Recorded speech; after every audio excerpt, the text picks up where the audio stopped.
Hey guys, and welcome to Petrol Ped. Today is a sad day in many respects because the MG is going back, and I never thought I would ever hear myself say that. But the good news is, that means it's new car collection day.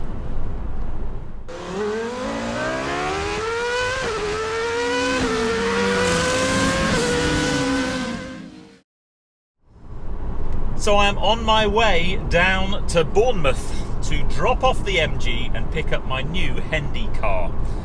But I thought, while I'm on my way down, it's such a beautiful day and I'm driving across the New Forest. I love this little stretch of road. I thought I'd just give you my final thoughts on the MG. I've actually created quite a few videos with this car now. Hopefully you tuned into my most recent range test that kind of went really well and then went really badly, but none of that was the car's fault. But actually on this journey it's quite nice because I'm in sport mode, I've got the heating on, I've set my cruise control to 70 miles an hour, and I really don't care about the range because the garage and the destination is well within the range of the car, and if I drop it back with hardly any miles on the range indicator, it's not a major problem.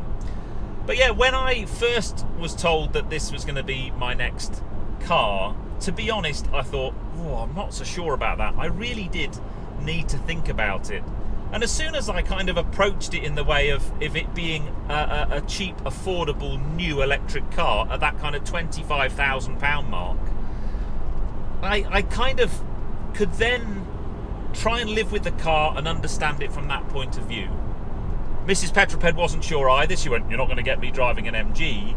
And the very first time she drove it, she came back and went, "That's a really good car." And my basic summary of this car is it's really, really good. It's not the best looking car in the world. This particular colour of paint isn't to my taste at all. But it's not awful to look at. But actually, when you're sat in it, you don't really see what it looks like from the outside. And in here is a really nice place to be. I've got all the toys and the gizmos I could want. I'm currently using adaptive cruise control. I've got nice heated seats. I've got a decent kind of MMI screen that you really want to pair a smartphone to. The onboard kind of sat-nav and infotainment isn't brilliant, if I'm honest. It's probably the bit that lets the car down the most. The choice of materials actually isn't too bad, and when you consider the price point of the car, it's incredible. Range-wise, well, the new facelift version of the ZS EV has a bigger battery pack and more range, and I think that would make the car far, far more usable. It depends on which mode you drive it in, but if you work on around about 140 miles to a full charge, that's about the realistic number. If you drive it in economy mode, you might eke that out to 150 miles at a stretch, but you really do have to try hard to do that and drive very, very carefully indeed. If you're in sport mode, you're probably looking more like 120 miles, but it is quite a nippy little car in sport mode. But as long as you've got a wall box at home and you can charge it up overnight and you stay within that 50 to 100 miles a day, honestly, brilliant car. And for the money, if you want, as I said in my review, if you want a first toe into EV ownership, and you don't want to commit 50,000 quid or more in some cases, I think it's a really good option. But I am on my way to Bournemouth to pick up my next car. I'm going to keep you guessing for now what it is. All I'm going to say is it's a new brand to the channel. I've only had one car from this manufacturer on the channel before, but I have owned 2 cars from this manufacturer pre-YouTube. So it is a brand I know quite well, and I'll say it's a brand from the land of the rising sun. But anyway, I'm going to enjoy my last few miles in the MG, and I'll be in Bournemouth soon. We've arrived. We're in Bournemouth, and I have actually been to this dealership before. It was maybe 18 months ago, something along those lines. I came to this dealership to pick up a GR Yaris, because this is Hendy Toyota of Bournemouth. So there you go. There's your first hint. it's a Toyota. The question is, which one? Is it a GR Yaris? You'll have to wait and see, won't you? Well, I did try to persuade the guys here to give me a GR Yaris, but sadly, I'm sure you've heard of the basic shortage of cars in the whole wide world, and all the GR Yarises are sold until about 2029 or something, so I wasn't going to get one of those. But what I have got is this. This is the new RAV4. It's the plug-in hybrid variant, and it's the top spec. And I must say, I think it looks fantastic. The spec of this car is lovely. So as with all of these videos, the plan is I've got this car for the next 2 months, so I can really get under its skin. I can really get to understand what it's like to live with. I've just come out of an EV, the MG ZS EV, and coming back into a plug-in hybrid. For me, I'm still thinking for much of my lifestyle, the plug-in hybrid really is the ultimate kind of compromise, because you've got that all-electric running when you're using it on a day-to-day basis. This has got an electric range of around about 40 miles, so perfect for Mrs. Petrol Ped to drive to work and back, or to pop into the shops without ever using the internal combustion engine. But it's also got a 2.5 litre engine and can run in full hybrid mode, so for those longer journeys I don't get the range anxiety I had last week in the MG when I drove it to Wales. And I think from our lifestyle point of view, it's a big old car this. It's got a huge amount of boot space.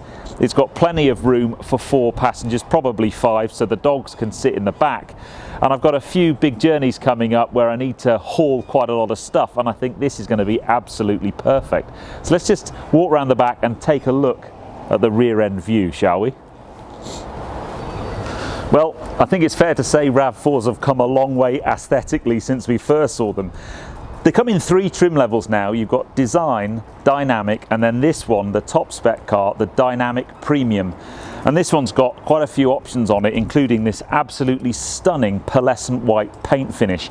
And in this sunlight, it's really popping. It's got a beautiful fleck to it that I know won't come up on camera at all. But I'm really excited about having this car for the next couple of months, because I just think we're going to really be able to put it to the test, especially with the Christmas holidays coming up. I've got a couple of big journeys to undertake, and I've got a lot of boot space in here, perfect for the dogs. I'm sure I'm going to probably get the bikes in here as well and really put it to the test. But it is a beautiful finish in there. The premium in the name kind of gives a hint to the technology and the fit and finish on the inside. So yeah, I think this makes for a very practical car. I can't wait to put it through its paces. Let me just show you the inside, and then we'll get driving and get it back to the barn.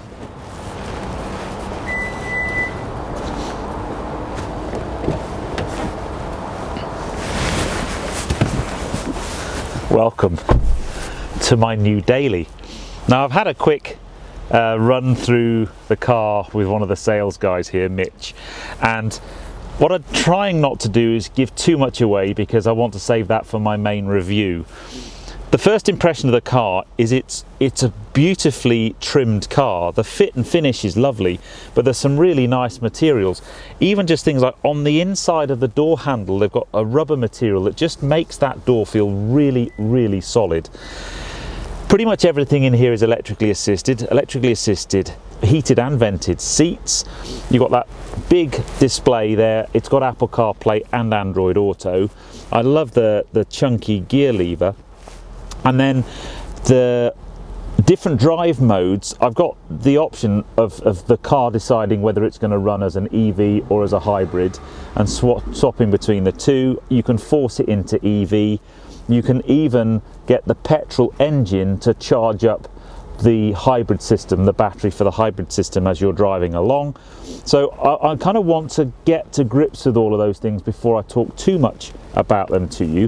What I do want to briefly talk about is just the range and pricing, because I've clearly just come out of the MG, which was a fairly entry-level EV at sort of £25,000. So the RAV4 plug-in, so the design starts on the road from 41,750, Dynamic 42,650, and then this one, the Dynamic Premium, is 46,150. plus the lovely pearlescent paint at an extra 300 quid. So let's call it £46,500. Just in terms of some of the key features for the Dynamic Premium that I'm going to try and put to the test.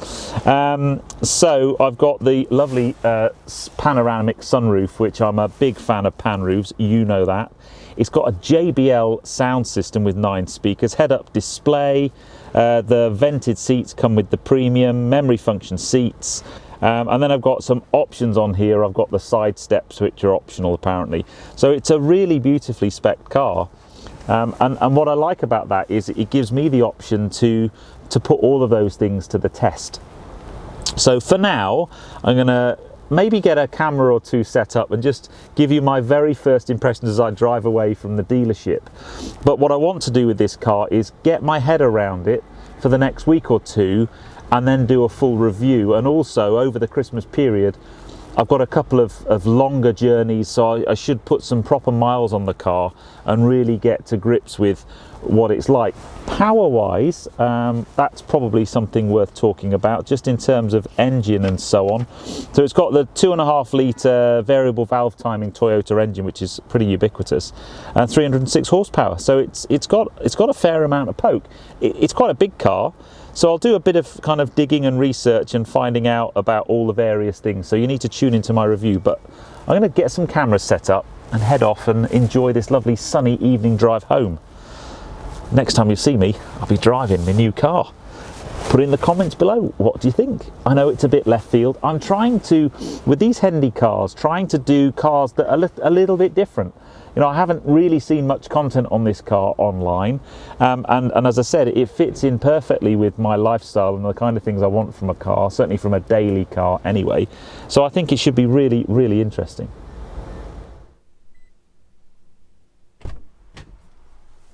Okay, first drive. So, put my key in there.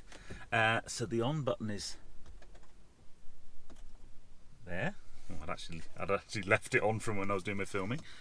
Plug my phone in, see if I can get me Apple CarPlay working. Do that. Allow Toyota to talk. Oh, here we go. CarPlay. Yes. Awesome. Right. So, stick home in Waze and let's go.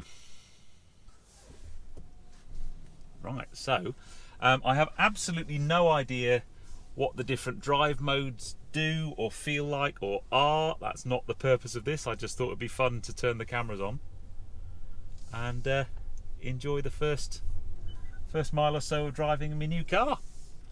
I've got to say, my instant impressions of the interior of this car are really, really very, very good. Nice driving position. I haven't had to tweak the seats too much. Really good visibility out the front. It's a relatively big car, but it doesn't feel that big. You know, if you like, instant impressions. Hopefully someone's going to be really nice and let me out. Yeah, the bus is going to let me out. Yes, and then that Land Rover's going to kill me. So yes, plans for the car. I've got quite a lot of driving to do next week, actually. I've got a couple of filming trips away. YouTube car, some really nice filming trips that I'll be taking the car on. And then over Christmas, Mrs. Petrol Ped and I are, we've got a couple of kind of family visits and things that we're going to be doing. So we'll be using the car for that, no doubt. And I can't wait to show her, actually, because I think she's going to really like this one. I do love the pan roof as well. So, I've just found a gauge. This is quite an interesting gauge. So, EV range, currently showing 35 miles. Total range of the car with a full tank of fuel is 549 miles. And the car's only got 480 miles on the clock.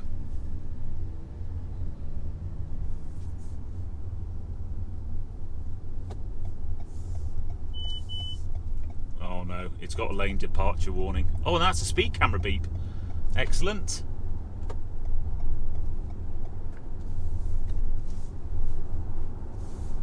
Right then.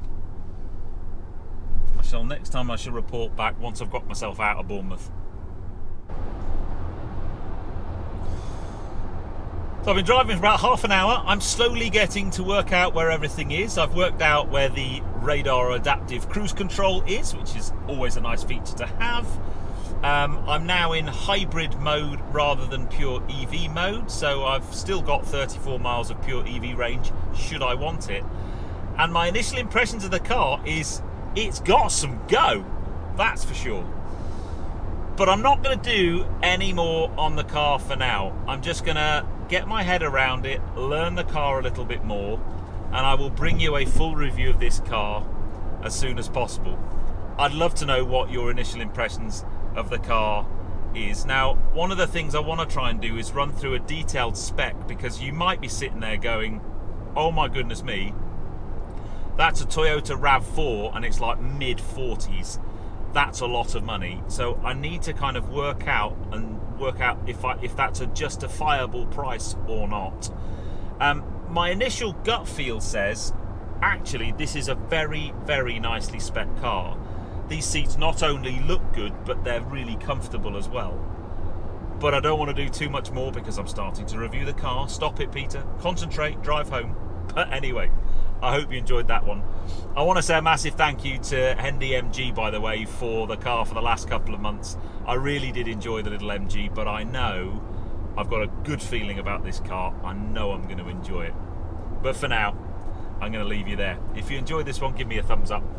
Comments below are always welcome, and if you haven't done so already, please subscribe to Petrol Ped for plenty more content to come. Don't forget, jump in the comments section and let me know your thoughts on my new Hendy car, the RAV4 plug-in hybrid. But I'll see you on the next film, guys. You take care. Drive safe.